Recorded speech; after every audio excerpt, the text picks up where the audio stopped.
Oscar BEVIS, IFL TV, proudly sponsored by Everlast. Delighted to be joined by Azim, by my old mate Rylan Charlton. It's been a while, mate. How are you? Yeah, I'm very well, thank you. How are you? I'm good, mate. Delighted to be joined by you, of course. Mate, we have got a lot to talk about today. I do want to start by talking about the boxer tournament, of course. I think, just over a month or so it's been now. Just kind of your overall reflection on that night. That was the most fun I've had in this boxing game. It was just, there was no messing about. It's 3 rounds, 3 minutes. None of this building into it and wondering how my tank's going to be in like the 6th or the 8th round. It was just all out. And yeah, I felt like I enjoyed it. And I went out and I'd done what I thought I was going to. Well, to be fair, I thought I was going to knock them out, but I didn't. Knocked out one of them, but I thought I would have walked through it, but they were better than I thought. That Chima was half decent. But yeah, it was great fun. I really enjoyed that. Yeah, well, I think we all expected when we looked at the lineup and we saw you, we thought this is like tailor-made for the way you like to fight. Quickly on the Sean Cooper, which was the semi-final. He was the one you did manage to stop. Was it left to the body? Oh no, you put him down left to the body. He knows he doesn't have to do this over a 10-round fight, so he's letting it all go. It's 3 rounds and he knows he can do it. And the first big knockdown for Sean Cooper in this tournament, and he's not going to get up. Yeah, it was good. I kind of knew that he'd had enough. Like, I feel like my style it's not, everyone will be like, it's not great boxing or whatever, because I'm not doing everything perfect textbook boxing, but it's effective. I'm relentless, I'm non-stop, and I just keep coming forward. And I could just see in his face he'd had enough. I thought, I just need to land one solid one, he's going to go. And yeah, I caught body and then right hand over the top, and wasn't like he was knocked out, but he just had enough. He just had enough of me just throwing shots at him. Yeah, that was a superb shot to the body. In terms of the tournament, and obviously you didn't come out on top in the end, but in terms of the thing as a whole, do you look back at it now and think there's something I could have done differently? Or even if you had the chance again, would it be the same Rylan Charlton that we knew? Go in there, relentless, non-stop? I'd be relentless, but I'd pick more shots. I rushed things way too much. I think I just got a bit too overexcited. And thing is that it's like the harder you fight, the more money you're going to get at the end. So I just want to fight as hard as I possibly can, but I should have been a little bit more sort of switched on and maybe picked my shots a bit better, and then maybe I would have finished more of them. But it is what it is. I got a bit too overexcited. Did you feel like with Dalton Chima in the final, obviously he's been signed by Sky now, there's always a bit of a buzz when someone wins one of them tournaments about what can they do sort of in the longer format and as their career goes on. Did you feel like, even though it was only 3 rounds, you'd been in there with someone who's got potential? Nah, not really. I think he was all right, but I feel like give us a 6-round fight and I feel like I'd wipe him out in 6 rounds. Like, I feel like 3 rounds, 3 minutes, he was good on his feet. And I think that's probably from being a kickboxer background. He good on his feet, and it was solid on solid legs. But I don't feel like he weren't anything special. Didn't really dig that hard. He was quite accurate. He was accurate, and he did catch me with like the more sort of the eye-catching shots. I was probably missed more than I actually landed, but he was very accurate. But I didn't rate him that much. Over a 6 or an 8 round, I think I'd definitely turn him over. But the 3 rounds, 3 minutes, he could do his little flicky shots and run kind of thing. Yeah, it's funny you should mention the longer format, if you will, like a 6 or 8 rounder, because I don't know, did you kind of feel like that tournament was a free shot, if you will? Because no one's going to look at your record and take that Dalton Chima defeat too seriously. I don't want to discredit him, but when you look at people who've been in prize fighter, I don't know, they're kind of like a bit of a free hit, because no one's going to look at that going forward and judge your career based on a 3-rounder. Is that how you felt? Kind of a free hit sort of situation? Yeah, I feel like it's not like a proper fight, really, is it? It's not a full. It's just a 3 rounds of 3 minutes. And well, you leave the amateurs to escape that, didn't you? Yeah, exactly. So this is just. I don't really think that will do my record any bad. No one's ever just going to think, oh, 3 rounds, I could just run for 3 rounds and pop out a jab and win a fight, kind of thing. But yeah, I don't really think that's going to affect it that badly, because I feel like I'm good at that short distance as well, but I'm also good at the long distance because I do come on after like 6 rounds, 8 rounds. I can come on a lot stronger, and that's when my style of just constantly coming forward and being that relentless becomes really effective, because people get exhausted if someone just throwing shots at you the whole time. So yeah, I'm not bothered about the loss on that really. I would like to win it, but I'm not fussed.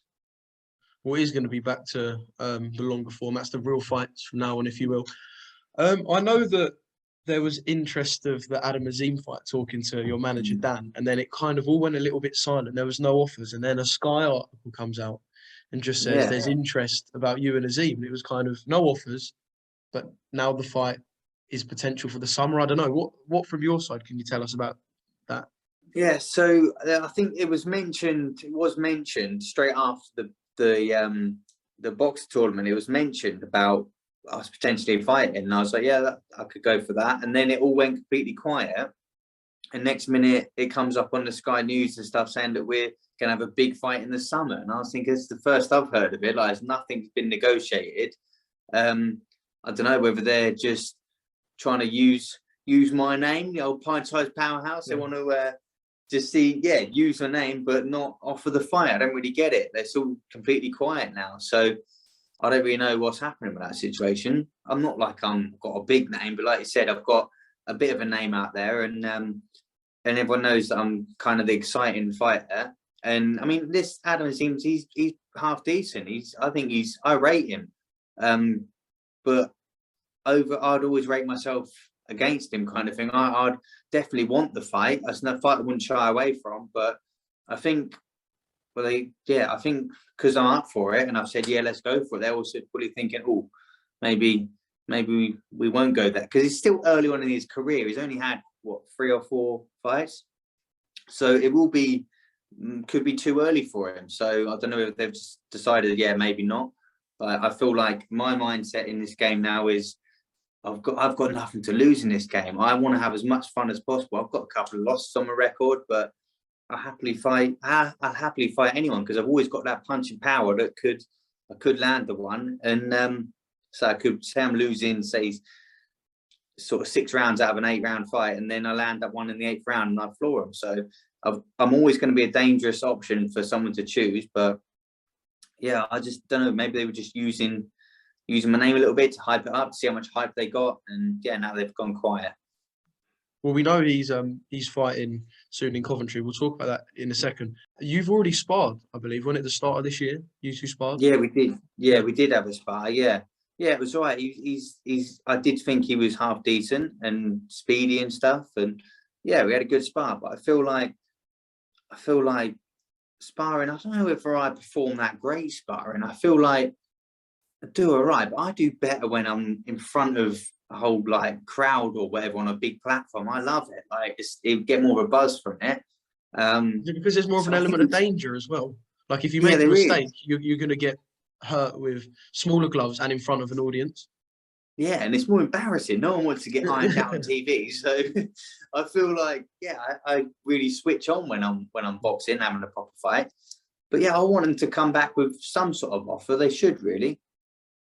Well, he is fighting on that show in Coventry.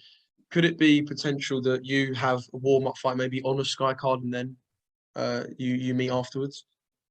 Well, yeah, that's kind of what I would like. I would like to have, I don't know why they don't, they could build me and him up into like a big fight. Like, I could get a nice warm-up one, he'll have his warm-up one, and then we go and fight for a title, put a title on it or something, and then go from there. But I think Dan said he may have suggested that. Like, we do that kind of thing. We will both get a warm-up fight and then build it into a big one. But yeah, I don't know whether they're scared of the old pint-sized powerhouse, aren't they? Not having it.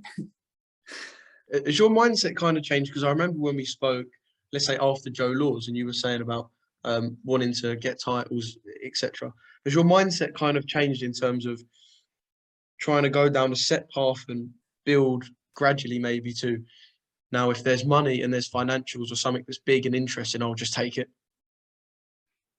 I feel like, yeah, the money's right. I will fight anybody. And before, was it more about growth maybe, like after the Joe Laws fight? Let's try and kind of path away to get somewhere. Now it's just big fight tape. Yeah, because after the Joe Laws one, I thought, right, I want to get signed by Matchroom. Got signed by Matchroom, and then got put in with Florian Marku, and that was in the contract. We'll sign you if you fight Florian Marku. And I thought, yeah, I'll give it a go. Because when I watched him fight that Jamie Stewart, I thought, I could easily take him out. Obviously not. Weight class are there for a reason, and I just feel like I was never really getting built into things. And then they get me the Luke Willis fight. I probably should have beaten Luke Willis, but it's such a boring fight. Like someone like Luke Willis, it was a nightmare for anyone who's just on roller skates, running off, picking out shots. And I feel like with my age and losing a couple, doesn't seem that anyone wants to build me up. So I feel like, why not just have as much fun as possible, get me some big fights, and if I do end up knocking someone out, then I can collect titles, being the underdog. Like, I'll be the person going and being the test for all of these people. Like, they want Adam Azim to have a test, so they want to get me in there to see if they see how well he goes, kind of thing.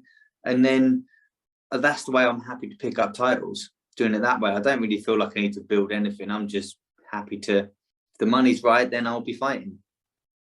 Well, one fight that would have been fun is you and Dalton Smith. I know he's now down to fighting, what will be like 8 or 9 days out from Joe Cordina's world title show in Cardiff. Yeah. You was put forward to fight him, or Matchroom were ringing around to look for some late opponents for Dalton, and you were one of them? Yeah, we did get that call, and they offered me the fight, and I said, yeah. I said, I'll take it. And then I think they obviously got someone easier. I don't really know, but they said the fight was on, and then it was off. So I feel like they probably either couldn't afford me, or they got someone cheaper, or they thought maybe Dalton Smith doesn't want my smoke. I don't know. But he's very good, Dalton Smith. So, and giving me notice, what did they give me? 12 days notice, I think I had. Like, and I'm up for going for it. And I don't know what the situation was. Maybe they just went with someone, not as risky as me, because I am risky, really, because just the fact that I could knock somebody out. I'm a bit of a risk, but yeah, I'm a bit annoyed about that one. I did quite want that.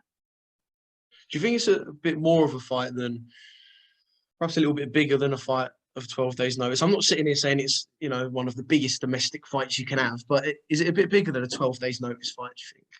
Like, I think so, definitely.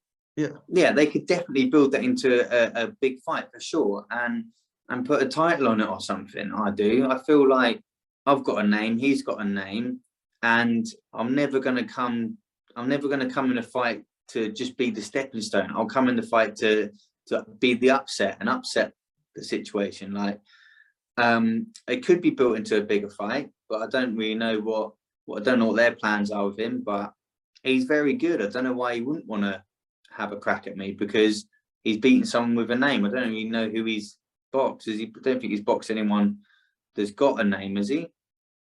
He beat Lee Appleyard for the English, and then he beat that Ray Mollett, who was amateur world champion. But it remains to be seen who he's going to fight in Cardiff. But I don't know, if Dalton's not happening, the Azim thing's kind of, let's say, up in the air. Is there anyone else that you've got sort of in mind, particularly? Who else is there?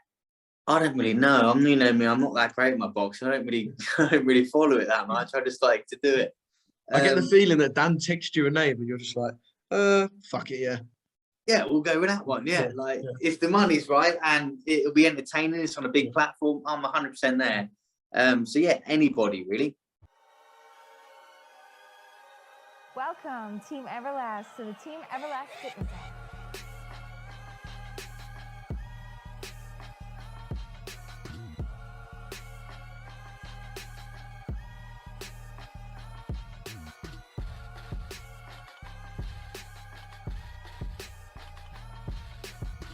Download the Everlast Fitness app and find your greatness within.